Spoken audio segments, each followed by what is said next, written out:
Hi, today I'm going to talk about some new information in addition to what I've been talking about in general. I'm going to talk about some testing issues because that's what everybody's interested in. We're trying to get testing done and we want to test everybody. So let's go to some data. I want to look at some data on testing.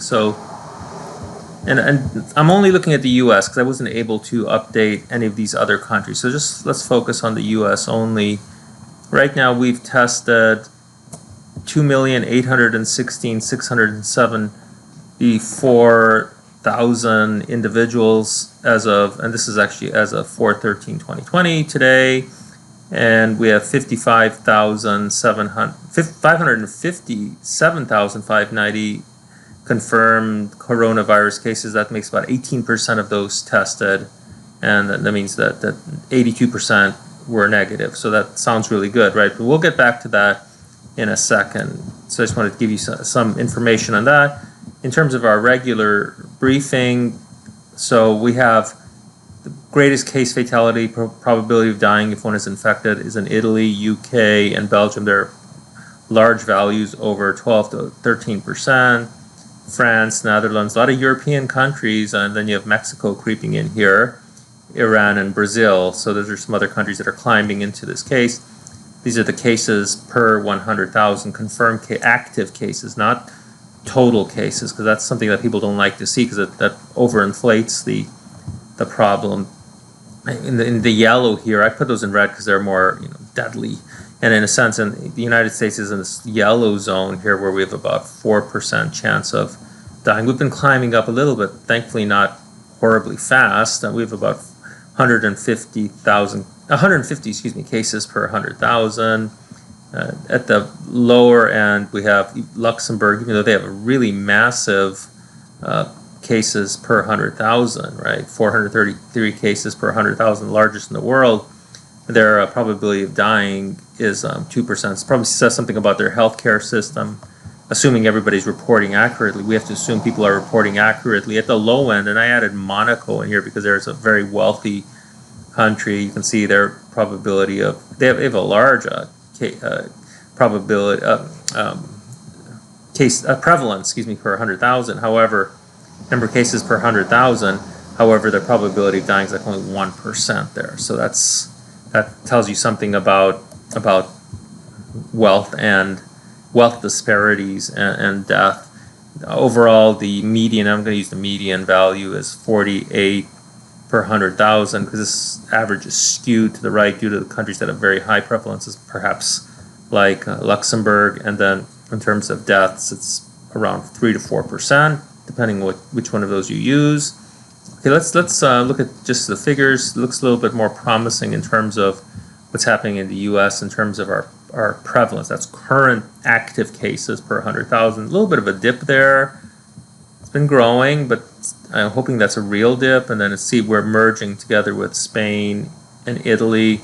Spain had this really massive growth and then a dip again. And then here's South Korea, which is almost absent now because they're doing such a great job there.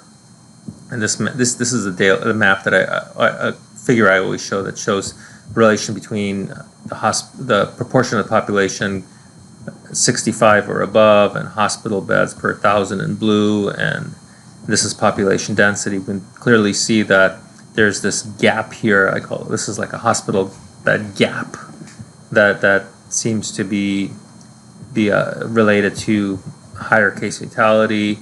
This is also shown in what I call this HB65 index, hospital beds per proportion of population 65 and above. As that increases, there's this inverse relation to case fatality. This isn't a perfect decline here, but overall it's a decline, and this has been confirmed in a regression analysis, which is pretty. I can't say it's 100% accurate, but it looks pretty interesting to me, and it's promising. So that maybe we have some solutions for future issues like this. In terms of testing, so let's get to this testing thing. So I talked about, it looks like there's 18% of the people who are tested test positive. So we assume that these tests are 100% accurate, but they are not. Let's keep that in mind. So I'm making a comparison between this antibody test, which detects antibodies. That means the person may not be sick now, but they were exposed at some point, so they developed antibodies. And then this rapid swab test, That takes about 30 minutes to get the results, as promised by the journal article. Here's the article in case you're interested. Detecting this virus at point of care. This is with swabs and stuff like this. These individuals say this is really promising, possibly a game changer, as they say. Oh boy, that's what we want, a game changer, right? Sounds too good to be true in my view whenever people talk about things being a game changer. Well, let's see why I feel that. So if we use the antibody test, the probability of testing positive given one is disease positive is 0.89 basically, and the probability of testing negative, that's called sensitivity, is what I just mentioned. Specificity is the probability of testing negative given one is disease negative, is about 91%, right? So if we take those values and use our population, US population at this time, and use what we have as our prevalence, which I showed you earlier in this figure here. Our prevalence in the US right now is 149 to 150 per 100,000. We multiply that, the proportion, not per 100,000, times the population. We'd expect to have 493,000 people and a half people always right now affected or disease positives. If we multiply that times our sensitivity, we'd expect that we'd get 437 out of 670 would test accurately. But we'd have also 55,980 false negatives because they should have been positive, because see, they're part of this positives here, but they tested negative. With this specificity, we get almost 31 million false positives. Let that sink in. There are 31 million false positives. That's a lot, okay? These would be the true negatives. False positive and true negatives are complements. In terms of, this is called the positive predictive value. That's the probability of being disease positive given your test positive. It's about 1%, which is not very good, but this is not a highly prevalent disease. So that makes sense. In terms of this new game changer, as the authors call it, and this is, by the way, this is the citation for that article, at least the article name where that antibody test came from.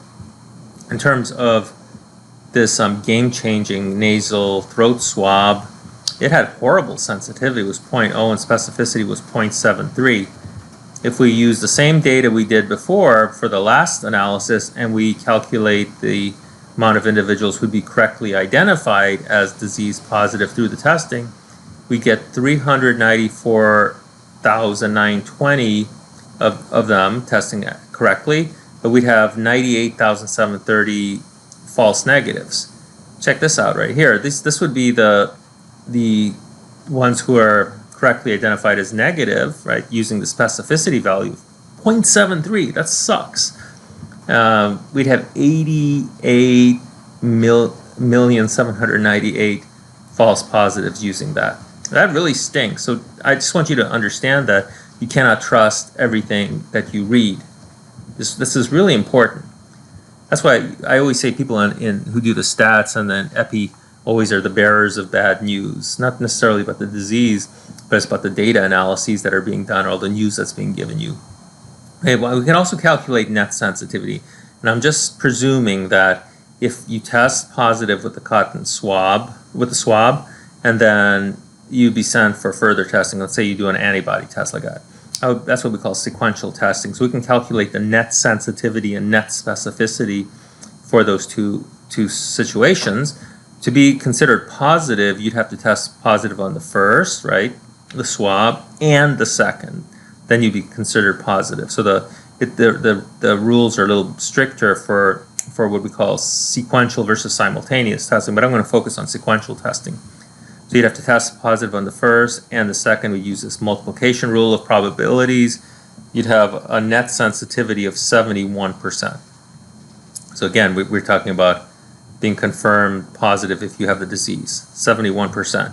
For net specificity, that's always going to be higher in the sequential testing phase because you only have to test negative on the first or the second. Because if you test negative on the first, it's over. It's 93%.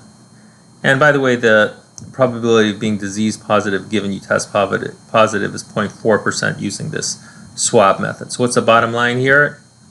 Be good consumers before you trust everything you read. Have a good day, and please stay safe.